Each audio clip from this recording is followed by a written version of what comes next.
Olá, queridos alunos. Meu nome é Flávio Oliveira, sou professor de Geografia. Essa é a nossa rotina 32 e hoje nós vamos discutir um pouco sobre a Semana da Consciência Negra. A Semana da Consciência Negra ela foi instituída pela Lei 10.639 de 2003 e tem como objetivo discutir a contribuição histórica que o homem e a mulher negra deram para o Brasil nas questões populacionais, culturais, étnicas. E também é o momento de nós refletirmos a necessidade de ampliarmos as políticas públicas, melhorarmos, né, a relação negro e branco. Também é o momento de nós percebermos os equívocos, né, que ainda tem na sociedade, reflexo do período escravocrata, que não está tão distante, são pouco mais de 100 anos, então tem muita coisa que nós ainda não superamos. Então, a Semana de Consciência Negra, né, esse momento é para que nós possamos fazer essa reflexão. O Brasil, né, segundo o IBGE, dados de 2010, do último censo, a população ela é constituída por um pouco mais da metade da população negra. Professor, por que o censo de 2010? Porque foi o último censo. Até hoje, ainda não tivemos um novo censo. Deveria ter sido feito em 2020, mas por questões da pandemia não foi realizado. E em 2021 não foi realizado por questões orçamentárias. Então, é necessário que, o mais breve possível, tenhamos um novo censo para que nós possamos conhecer o Brasil, né, e saber em que medida podemos adequar as políticas públicas, né, para o retrato populacional. Então, o censo de 2010, ele trazia que a população negra representava mais da metade da população brasileira. Porém, quando se pensa no acesso à universidade e no acesso ao emprego, aos postos de emprego, principalmente aos postos mais altos, tanto nas empresas particulares quanto no poder público, a gente percebe que há uma disparidade muito grande entre o branco e o negro. E é por isso que hoje eu trouxe o juiz de direito, o doutor Marco Adriano, juiz da comarca de Pedreiras, e que eu vou deixar que ele se apresente. Porém, antes da fala do juiz, eu quero ressaltar que estamos aqui no ambiente controlado, é por isso que estamos sem máscaras, e que tanto eu quanto ele já tomamos a segunda dose da vacina, certo? Então, doutor Marco Adriano, se apresente para os nossos alunos. É um prazer o convite que foi feito, um prazer estar com vocês, ingressando em suas casas e participando um pouco deste ambiente escolar, né? Sou Marco Adriano Fonseca, sou juiz de direito da primeira vara da comarca de Pedreiras, estou na magistratura desde 2009, fui aprovado no meu concurso em primeiro lugar, na época não havia política de cotas e tenho aprovações em outros concursos públicos. Também sou professor do curso de Direito de algumas instituições e também professor dos cursos de formação da Escola Superior da Magistratura do Maranhão. Muito bem. Doutor Marco Adriano, eu queria que você fizesse um comentário inicial sobre os dados divulgados pelo CNJ na pesquisas Negros e Negras no Poder Judiciário. Eu percebi que, pelos dados, antes de 2009, o ingresso à magistratura se dava na porcentagem de 9% e que, segundo os dados, né, da pesquisa, até 2013 houve um acréscimo de 12% no número de negros e hoje em torno de 21% com relação àquele número inicial de ingressos. Você pode comentar um pouco sobre isso? Perfeito, professor Flávio. Essas pesquisas do CNJ são muito importantes para que nós identifiquemos qual é o percentual dessa representatividade racial no Poder Judiciário. Então, quando eu ingressei no meu concurso público em 2009, não haviam cotas raciais, a política de ação afirmativa. E no meu concurso, dos 31 primeiros aprovados, apenas eu e um colega, apenas 2 de 31 aprovados, eram autodeclarados negros, né? E, nesse sentido, houve essa evolução em 2013, no primeiro censo do Poder Judiciário, realizado pelo CNJ, identificando um percentual de 12%, e já nessa pesquisa mais recente, foi identificado que de 2019 a 2021, ingressaram 21% de candidatos autodeclarados negros, o que leva a hoje nós termos um percentual de 18% de magistrados e magistradas negros no nosso Poder Judiciário brasileiro, né? Então, qual é o indicador que a gente apresenta para você, estudante? A população brasileira, ela é de aproximadamente 56% da nossa população é composta por pessoas negras, que são os autodeclarados pretos e pardos. No entanto, no judiciário, nós temos apenas 18%. E se fizermos o recorte de gênero, apenas 6% são mulheres negras. E isso evidencia o quanto a nossa sociedade ela compreende tanto o papel do negro num papel de subalternização, quanto a uma dificuldade mesmo estrutural, né, o chamado racismo estrutural, que leva a essa subrepresentação. Então, é uma realidade que precisa ser transformada. Doutor Marco Adrano, eu gostaria de compreender, né, você trouxe essa informação de como e quando você percebeu, né, que queria entrar na carreira jurídica, né, na adolescência, na juventude, e se houve algum embaraço inicial pela questão racial. Perfeito, professor. Logicamente, como vocês, estudantes que estão aí acompanhando esse nosso vídeo, todos nós temos sonhos. E o sonho é que nos impulsiona a alcançarmos os nossos objetivos. Então, o primeiro passo que nós temos que ter, por convicção, é de que tudo é possível a partir da nossa vontade, a partir do nosso esforço, mas, acima de tudo, da compreensão de que existem outras pessoas que demonstram que esses nossos sonhos podem ser realizados. Então, nesse sentido, eu escolhi o curso de Direito desde a minha juventude, ainda na adolescência, ali com 12, 13 anos. E foi num caso interessante que foi numa prova de física que eu errei a questão, porque eu tinha estudado o livro, e no livro o gabarito dizia que a resposta era X, e na hora da prova, eu querendo a lei do menor esforço, eu marquei a resposta que o livro dava, né? E quando foi me entregue a prova, eu percebi que a resposta do professor, o gabarito era Y. E aí eu tentei argumentar com o professor, e o professor, em determinado momento, falou assim: procure o seu advogado. E eu falei: eu serei o meu advogado. Então, eu acho que aquele gesto, ali naquele momento, numa sala de aula, né, aquele professor ele me impulsionou a tomar essa decisão de que, diante de todas as inconsistências e desafios que a sociedade nos impõe, uma sociedade de desiguais que nós somos, o Brasil é um país de desigualdades. E essa inquietação me levou a fazer o curso de Direito para tentar ser um instrumento de transformação social. E é isso que me impulsiona. E, nesse sentido, estudei em um colégio particular em São Luís, compreendo que existe ainda existe desigualdade nessa relação de ensino, mas aquele estudante, meus pais estudaram em colégio público, eu fiz a minha faculdade, sou egresso da UFMA, e mesmo hoje, na realidade atual, você que está no ensino fundamental, você é justamente esse momento da sua vida que é decisivo para que você estabeleça qual é o seu sonho. Então, o que eu poderia deixar como uma mensagem de otimismo, mesmo com todas essas dificuldades da pandemia, do distanciamento social que nos impõe, que nós já estamos caminhando para uma melhoria, mas que você decida qual é a profissão que você quer exercer.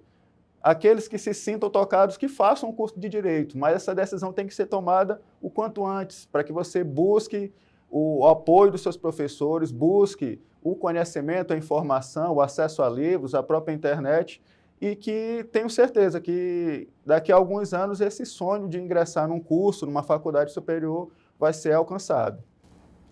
Muito bem. E eu gostaria de pontuar a importância do professor. O professor, ele não está na sala de aula só para ensinar a geografia, a física, a matemática, o português, mas ele está também para despertar, né?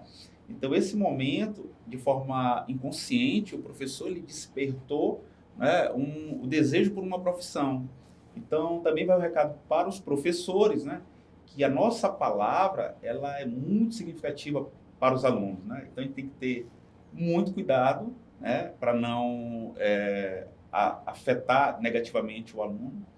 E também ter essa consciência de que a nossa palavra, quando bem colocada, né, ela potencializa os nossos alunos. Então, talvez o professor nem saiba disso, Nem né? saiba, é verdade. E foi muito importante para toda a sua vida. Com certeza. Então, partindo agora de forma bem mais direta, eu queria fazer uma pergunta. Durante o exercício da magistratura, você enquanto juiz, né, no espaço de poder, já sofreu algum tipo de discriminação? É muito interessante a tua pergunta, Flávio, porque a gente pode responder de várias formas, né? Então, ao longo do curso de Direito, eu não percebia nenhum tipo de ato intencional ou não intencional de discriminação. Então, eu passei o curso de Direito ali, me dedicando, já buscando concurso público, acesso a um emprego, né, fixo, ingressando nos quadros da atividade pública, né, num cargo público, trabalhei como escrivão de polícia, depois analista do tribunal, até ingressar na magistratura em 2009. E aí, já na magistratura, nós vivenciamos algumas experiências que, a princípio, a gente compreendia como uma surpresa, às vezes da população até, ou de outros profissionais do direito, e naquele momento, como eu tinha apenas de 26 anos de idade, eu imaginava que fosse pela juventude, né? Eu era muito jovem, tinha 26 anos, 3 anos de formado apenas. E hoje, já com esse letramento, né, vendo a temática racial sendo discutida amplamente, buscando informação, estudando, e aí o papel da Semana da Consciência Negra é fundamental nessa perspectiva, eu consigo identificar que houve alguns episódios, sim, de discriminação. E aqui eu destaco 2. O primeiro, que eu trago como uma surpresa positiva, digamos assim, foi de um preso, né, uma pessoa encarcerada, que foi levado para uma audiência criminal, e ele, um homem negro, ao me ver na posição de juiz naquela audiência, né, do outro lado da mesa, uma pessoa negra, ele demonstrou a surpresa e falou assim: nossa, o senhor que é o juiz? Eu falei: sim, eu sou o juiz. Ele falou: eu sou um homem negro. Eu falei: sim, sou um homem negro. Então, naquele momento, eu percebi um processo até de empatia. Então, a surpresa se transformou num processo de empatia, de identificação. Aquele homem negro, que estava ali na condição de réu de um processo criminal, ele viu que do outro lado havia também um homem negro na posição de juiz. Então, eu acredito que naquele momento talvez ele até se sentiu confortável de ser julgado por um semelhante, porque a realidade da sociedade como um todo é compreender que o negro ele está num papel de subalternização. O negro de paletó, muitas vezes, já aconteceu comigo isso, até no shopping, eu estando de paletó e gravata, ser perguntado por uma pessoa, um transeunte ali, um cliente do shopping, perguntando se eu era segurança. Olha, onde fica a loja tal? E era perceptível que ele pensava que eu era o segurança. E eu estava ali como cliente, né? E a outra situação, dentro de um fórum, fazendo audiência também, foi de um advogado, que era de outra comarca, eu sou juiz da comarca de Pedreiras, esse advogado foi para a audiência, e ao me ver do outro lado da mesa ali, conduzindo a audiência, em determinado momento ele perguntou: quando é que vai começar a audiência? Cadê o juiz? E aí eu falei: não, eu sou o juiz aqui dessa vara. Então, talvez de forma não intencional, porque nós temos que compreender que a discriminação ela pode ser intencional e o racismo também pode ser não intencional, naquele momento provavelmente ele por ter a compreensão de que um negro não deveria estar ou não tem capacidade para estar na condição de magistrado naquela audiência, ele tenha feito essa conclusão. Então, são duas situações que eu já experimentei e eu destaco uma terceira, Flávio, que foi bastante simbólica para mim, que eu morava em Pedreiras com minha família e num fim de semana, num sábado, fui comprar um refrigerante numa quitanda, ali no bairro próximo ao fórum. E aí a dona da quitanda, uma idosa, uma senhora negra, ficou muito contente ao me receber. Eu dava entrevistas na televisão local, já me conheciam. E ela falou, nossa, doutor Marco, que prazer em recebê-lo aqui. E aí ele falou, eu vou chamar minha neta para o senhor conhecer. Aí eu falei, pode chamar. Aí ela trouxe a neta, uma criança de 10 anos, meu filho tinha 6 e estava lá presenciando tudo isso. E ela falou, olha, fulana, aqui é o nosso juiz da comarca, veja, ele é um homem negro e ele é juiz. E aí ela falou, você pode ser o que você quiser, falando para a neta dela. E aí ela foi me explicar que a neta estava sofrendo bullying na escola, por ser uma menina negra, do cabelo encaracolado, e ela estava ali naquele processo de até uma crise de identidade, porque ela estava rejeitando o cabelo, ela queria alisar o cabelo e tudo. Então, naquele momento, para aquela idosa, eu servi como uma referência positiva, falando, nossa, olha, você pode ser negro, ter a sua identidade racial demarcada, identificada, e servir como referência positiva para outras pessoas. E é isso que a sociedade tem que refletir. Independentemente de cor, de raça, de forma de se vestir, de cabelo, de penteado, todos nós temos as nossas capacidades e devemos ser respeitados como seres humanos.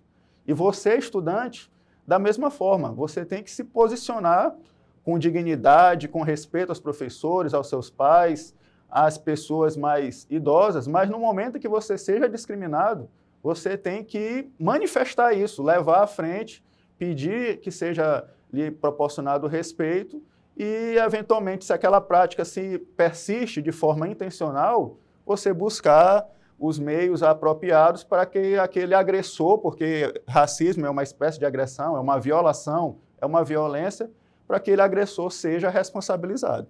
Muito bem. Eu percebo na tua fala que o encarcerado que estava numa posição inferior, no momento de um julgamento, que com certeza não deve ser uma situação fácil, mas talvez foi o primeiro momento que ele percebeu que o homem negro pode estar aonde ele quiser. Talvez naquele ambiente que ele se encontrava, o que ele mais via era a população negra.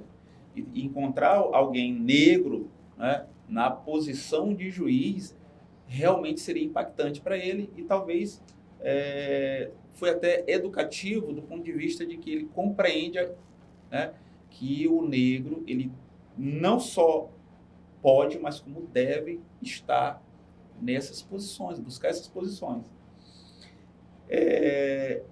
Eu vou ressaltar novamente, né, que essa aula, essa entrevista, esse bate-papo, é direcionado para jovens de 11 a 16 anos. E eu queria que tu falasse de forma mais direta agora para eles, até porque na tua fala tu já deixou isso, né? Eles podem, ao longo do processo, aqui do ensino fundamental e quando chegar no ensino médio, quando estiverem na universidade, quando estiverem no mercado de trabalho, eles podem se deparar com situações de preconceito simplesmente por questão racial. Então, só ressalta novamente aí, deixa bem claro para que eles compreendam de que forma eles devem se portar em uma situação como essa. Logicamente, uma situação de discriminação, né, um momento difícil até para que emocionalmente a pessoa se estabeleça e tenha uma atitude, né? Então, a principal ação no momento de discriminação é você, jovem, adolescente, informar esse episódio aos seus responsáveis, né? Então, informe a ocorrência desse fato ao seu pai, à sua mãe, ao seu avô, à pessoa que cuide de você, e também informe esse fato ao professor, caso esse episódio ocorra no estabelecimento de ensino. A sociedade, lamentavelmente, muitos ainda insistem em negar que o racismo existe. E o racismo ele não precisa ser de forma expressa, através de ofensas verbais. Ele se dá também em pequenas atitudes, em atitudes que venham, digamos assim, camuflar, né? Criar aquela proteção de que não há o racismo no Brasil. Mas o racismo existe e nós devemos estar atentos para que, ocorrendo um episódio desse, você comunique ao seu responsável, ao professor, ao diretor da escola, e se for necessário, né, se você compreender que é necessário uma responsabilização, que comunique o fato às autoridades do Estado, né, à polícia, ao Ministério Público, à Defensoria, a quem possa tomar uma atitude processual para reparar aquela ocorrência. Doutor Adriano, você passou em primeiro lugar no concurso da magistratura, teve várias outras aprovações, isso antes das políticas de cotas. Então você passou para o Ministério Público do Ceará, a Polícia Federal, para a magistratura em outro estado também, e outros concursos na Defensoria Pública. O que você compreende? Qual a importância da cota racial, das políticas afirmativas, das políticas de ingresso da população negra, não só nos cargos da magistratura, mas em todo o poder público?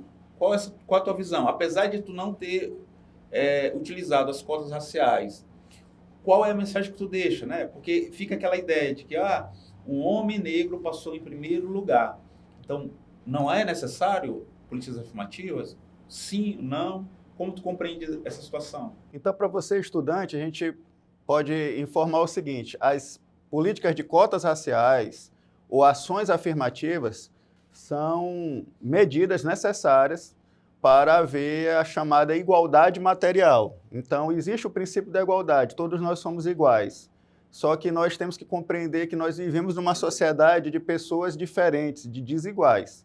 Então, não há como prevalecer o aspecto econômico como uma medida que vá distanciar ainda mais as classes. Então, nesse sentido, internacionalmente, aqui no Brasil, a partir de 2010, especialmente com o Estatuto da Igualdade Racial, passou a ser concebida a necessidade da reserva de vagas nos vestibulares, justamente no acesso ao ensino superior, e também vagas em concursos públicos. Então, no Judiciário, a partir de 2015, 20% das vagas em concursos são reservadas a pessoas negras.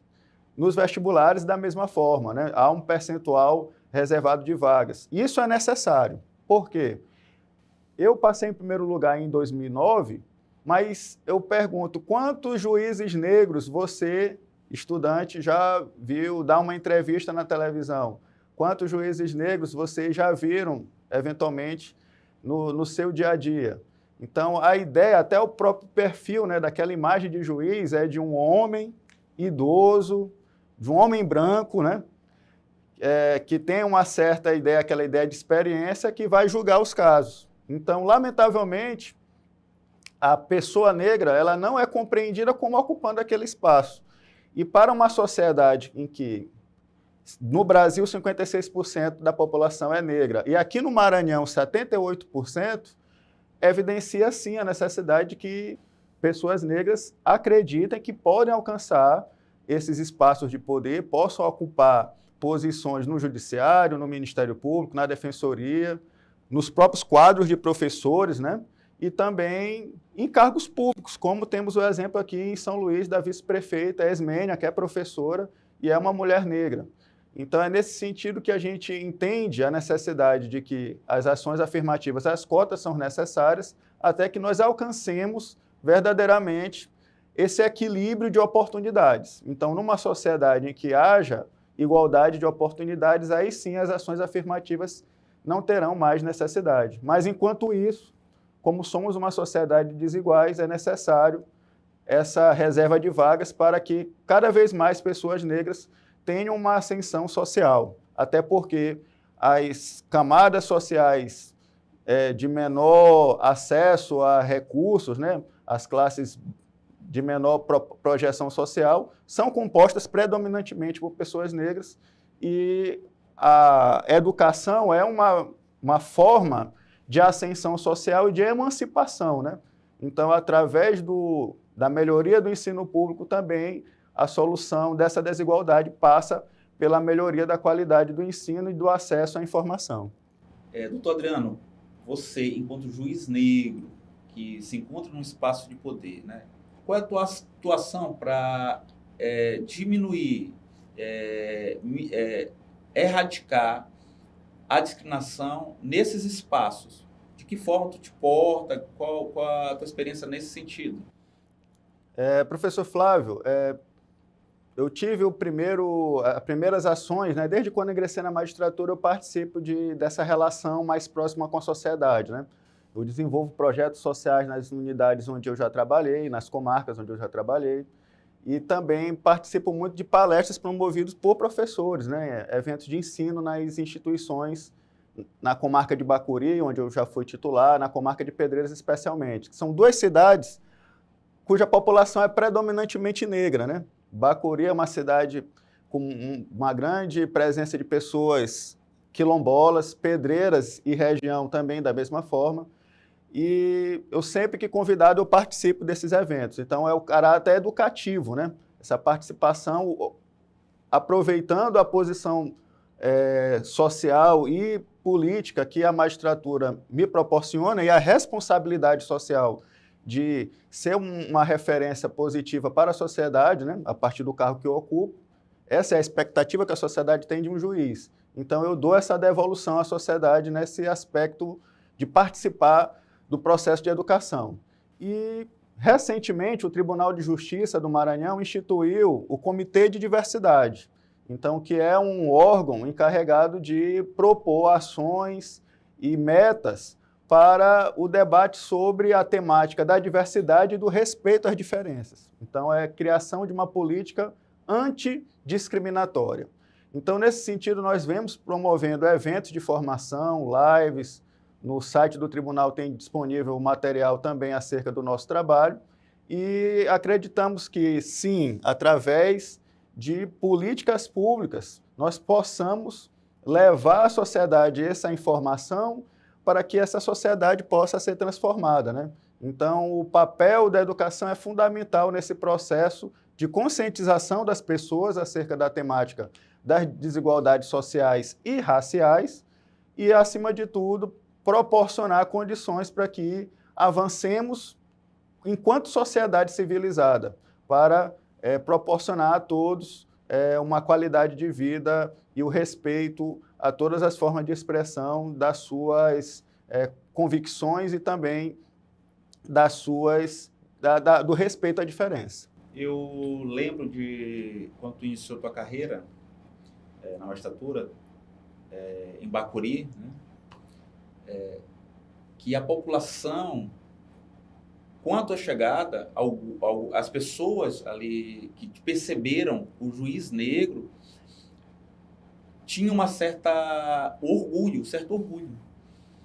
E isso era repassado a mim através do padre Gesso, que é uma figura negra, né? Também. Muito expressiva naquela região. Hoje ele não está mais em Bacuri, mas naquele momento, o fato do juiz negro ter chegado na cidade foi assunto na comunidade. Porque como Bacuri e Apicuaçu é o termo de Bacuri, né? E não só, mas ali a região, né? região próxima, Cururupu, aquela população é formada por negros, eles estavam sempre, né, com um juiz branco, com as autoridades, o juiz, o prefeito, né, os seus representantes sempre brancos. Então, porque muitos que nascem nessas cidades, eles pensam que a vocação é simplesmente agricultura e pecuária. Atividades muito importantes para o Brasil, para a nossa região. Mas muitos só se veem nessa situação, eles não conseguem se perceber enquanto prefeito, enquanto juiz. Então, isso é muito importante, até de forma simbólica, para aquela comunidade. Outro questionamento mais genérico, né? Seria o seguinte: quais os caminhos que o nosso país ele tem que ter, né, para que nós possamos alcançar a igualdade de fato? Perfeito. Eu acredito que o desafio do Brasil é primeiro se reconhecer, né? Se reconhecer a partir das contribuições de todos os povos que aqui consolidaram essa nação a qual nós integramos. Então, reconhecer o papel dos povos indígenas e respeitar as suas contribuições, reconhecer o papel do negro na formação da nossa sociedade, reconhecer, logicamente, também a contribuição de todos os povos europeus que aqui vieram povoar e consolidar também a sociedade brasileira. E isso passa muito pelo processo educacional. Então, a partir do Estatuto da Igualdade Racial e também a partir da própria nossa Constituição de 88, a gente percebe, inclusive, que os materiais educativos, e um evento como este é justamente uma oportunidade para dialogarmos sobre as contribuições do negro na sociedade brasileira e quais as perspectivas para o futuro, é a partir da educação e da formação de cidadãos conscientes que nós temos a trilha para a transformação social. Então, eu acredito na educação como um instrumento de transformação e emancipação do homem para que ele tenha as condições necessárias para buscar empreender e desenvolver os seus próprios caminhos. Mas a educação sozinha não vai ser suficiente, então é necessário que a sociedade reflita sobre esse histórico de discriminações praticadas contra os grupos vulneráveis. As discriminações contra as mulheres, as discriminações contra as pessoas negras, a discriminação contra os idosos, as pessoas com deficiência. E é nessa perspectiva que, reconhecendo as capacidades e reconhecendo as potencialidades de cada grupo e proporcionando a eles o espaço de fala e o espaço de ascensão, nós, com certeza, evoluiremos socialmente e os indicadores sociais que afligem grande parte desses grupos vulneráveis, esses indicadores tendem a serem melhorados. Então, a realidade aqui, por exemplo, de São José de Ribamar, como você comentou, as escolas públicas de Ribamar têm excelentes indicadores do INDEB. Então, é uma referência positiva e esperamos, confiamos que os poderes constituídos continuem empreendendo esforços, porque isso é promover direitos humanos, é promover a emancipação de toda a sociedade e, a partir disso, que o Brasil certamente terá dias melhores. Muito boa fala, né? E, para finalizar, depois de uma fala genérica, se direcione para os nossos alunos, para quem está assistindo, para esse público de 5ª ou 8ª série. Deixa uma mensagem para os nossos alunos da rede de São José de Ribamar e para todos que estejam nos assistindo. Então, nossa mensagem é de otimismo. Estamos aqui no mês de novembro, no mês da consciência negra. Temos que reconhecer o papel de várias personalidades negras que contribuem ao longo de toda a história do Brasil, como Maria Firmina, que está aqui ilustrada na arte de Val Paixão, né, que é a tela que da televisão está projetando, que é uma maranhense, uma mulher negra, professora, e em nome dela que eu homenageei todas as mulheres e professores do nosso estado, especialmente aqui da rede de São José de Ribamar, e que acreditemos nas mensagens de Maria Firmina, numa mensagem de uma sociedade plural, de uma sociedade que respeita as mulheres, que respeita a pessoa negra e que acredita, sim, que todos nós, temos condições de concretizarmos o nosso sonho. E você, estudante, acredite na educação como instrumento que vai lhe proporcionar o acesso a novas oportunidades. Acredite no seu professor, estude, aproveite ao máximo esse momento, que é justamente nessa adolescência que você está sendo formado enquanto ser humano, enquanto cidadão, enquanto pessoa que vai contribuir no futuro e atualmente também, né, na transformação da nossa sociedade. Então, que sejamos cidadãos conscientes dos nossos direitos, mas, acima de tudo, consciente também da necessidade de cumprirmos o dever de respeito ao próximo e promover aí a igualdade, a diversidade e o respeito à diferença. Então, eu agradeço a presença do juiz Marco Adriano, né, na nossa rede, no nosso bate-papo. Eu sei que é difícil encaixar um horário devido a todas as suas responsabilidades, tanto em Pedreiras quanto aqui em São Luís. Então, eu, em nome de toda a coordenação do Ligados, em nome da Secretaria de Educação, né, em nome dos professores da rede, venho externar o meu mais profundo agradecimento pela sua presença. Muito obrigado, eu que agradeço. E sinta-se à vontade de incluir no projeto pedagógico da Secretaria de Educação os projetos desenvolvidos pelo Tribunal de Justiça. Em 2022, haverá nova adição do concurso literário Maria Firmina dos Reis, que aborda a temática da violência contra a mulher, e também há o projeto para 2022 da visitação a uma exposição que será lançada justamente sobre a nossa personagem da ilustração de hoje, sobre a história de Maria Firmina dos Reis e as suas contribuições para a sociedade maranhense. Muito obrigado. Muito obrigado. E aqui a gente finaliza, né, agradecendo também a presença de você que está nos assistindo, né? Qualquer coisa, qualquer situação, não deu de assistir, encaminhe lá para o site, assistam a entrevista. Professor, eu quero rever.